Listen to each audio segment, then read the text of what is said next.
Inilah sosok Ketua Lembaga Pemasyarakatan, Kalapas, IIA Tanjung Raja, Badarudin yang dinonaktifkan setelah dugaan memutasi petugas yang merekam video napi berpesta narkoba. Adapun, video diduga napi di Lapas Tanjung Raja, Kabupaten Ogan Ilir, Sumatera Selatan, berpesta narkoba itu beredar viral di media sosial. Dalam video yang beredar, para napi itu berpesta sabu sambil mendengarkan musik remix. Setelah video itu viral, pihak lapas sempat membantah adanya pesta narkoba itu.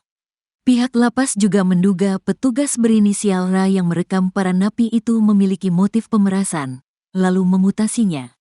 Kini, ketua lapas tersebut, Badarudin justru akan segera dinonaktifkan. Hal tersebut disampaikan oleh Menteri Imigrasi dan Pemasyarakatan, IMIPAS, Agus Andrianto. Dilansir dari kompas.com, Agus telah menginstruksikan Direktur Jenderal Pemasyarakatan menonaktifkan Badarudin. Sudah, instruksi penonaktifan, kata Agus, Selasa, tanggal 19 November tahun 2024. Lantas, seperti apa sosok Badarudin? Dilansir dari Tribun Sumsel, Badarudin Ahmad, IP, SH, MH saat ini menjabat Kalapas kelas IIA Tanjung Raja, Ogan Ilir, Sumatera Selatan. Sebelumnya, Badarudin pernah menjadi Kalapas kelas IIA di Pangkal Pinang, Bangka Belitung selama 3 tahun. Saat mengisi posisi tersebut, Badarudin pernah menginisiasi pendirian Klinik Pratama sebagai layanan kesehatan prima kepada seluruh warga binaan. Pada Agustus tahun 2024 ini, Badarudin resmi menjabat sebagai Kepala Lapas kelas IIA Tanjung Raja Kanwil Kemenkumham Sumatera Selatan menggantikan Batara Hutasoid. Pergantian ini merupakan bagian dari upaya rotasi dan penyegaran di lingkungan Kemenkumham RI. Sebelumnya, Kepala Divisi Pemasyarakatan Kanwil Kemenkumham Sumatera Selatan, Mulyadi, membenarkan video tersebut direkam oleh petugas Lapas Tanjung Raja bernama Robi Ardiansyah. Namun, ia membantah adanya pesta narkoba di dalam lapas. Tidak ada pesta narkoba di dalam lapas. Video itu direkam R dengan motif agar diberikan uang oleh napi, ujar Mulyadi, Jumat, tanggal 15 November tahun 2024.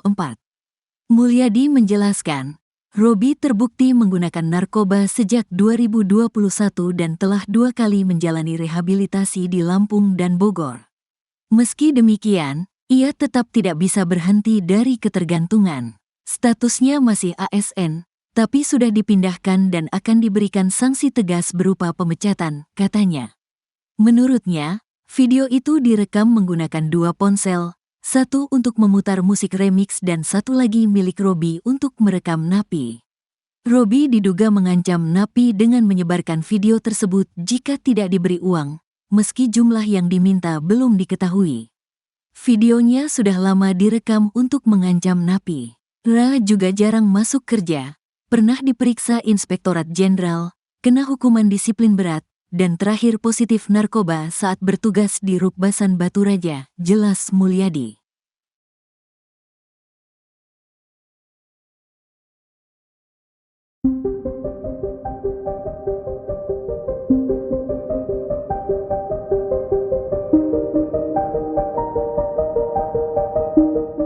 Bawaslu batal memanggil Presiden Prabowo Subianto, adapun pemanggilan itu terkait video dukungan Prabowo untuk pasangan Cagup Jawa Tengah Ahmad Lutfi dan Tasya Yassin. Dikutip dari tribunnews.com, hal itu disampaikan Ketua Bawaslu Rahmat Bagja. Ia mengatakan belum akan mengumumkan terkait adanya pelanggaran atau tidak soal video Prabowo mendukung Ahmad Lutfi dan Tasya Yassin. Bagja mengatakan pihaknya masih memproses kasus tersebut. Rencananya Bawaslu akan mengumumkannya pada Rabu 20 November mendatang. Pasalnya Bawaslu masih menyelesaikan hasil penelusuran terkait video Prabowo mengajak warga Jawa Tengah memilih Ahmad Lutfi. Bagja mengatakan Bawaslu sudah meminta keterangan dari saksi ahli. Ia juga menyebut Bawaslu tidak akan melakukan pemanggilan terhadap Prabowo. Meski begitu, ia tidak membocorkan alasan batalnya memanggil Presiden. Diketahui sebelumnya Bawaslu akan memanggil Prabowo jika terbukti melanggar aturan kampanye. Bawaslu tengah melakukan penelusuran terhadap video dukungan Prabowo guna memastikan apakah ada pelanggaran pemilu. Ketua Umum Bawaslu RI Rahmat Bagja menyatakan hasil penelusuran tim mereka akan menentukan langkah selanjutnya. Tragedi berdarah yang menewaskan saksi Pilkada Sampang mendapat perhatian dari Kapolri Jenderal Listio Sigit Prabowo. Kapolri mengungkapkan sudah ada 3 pelaku yang ditangkap oleh tim gabungan dari Polda Jatim dan Polres Sampang. 3 pelaku yakni FS, IDI, dan DUR, semuanya adalah warga Sampang. Sementara itu 2 lainnya masih dalam proses pengejaran polisi.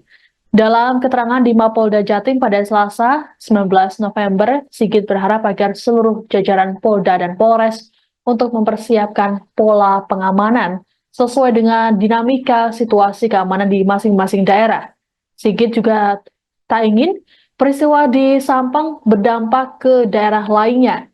Ia mengingatkan para pasangan calon yang berkontestasi di pilkada tak ubahnya teman, sahabat, dan keluarga yang hidup berdampingan di tengah masyarakat.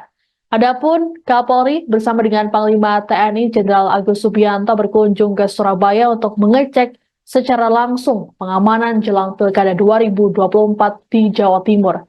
Sebagai informasi, pengeroyokan menggunakan senjata tajam ini menimpa saksi Jimmy Sugito Putra pada Minggu 17 November lalu. Jimmy sendiri merupakan pendukung dari Slamet Junaidi Ahmad Mahfud atau Jimat Sakteh.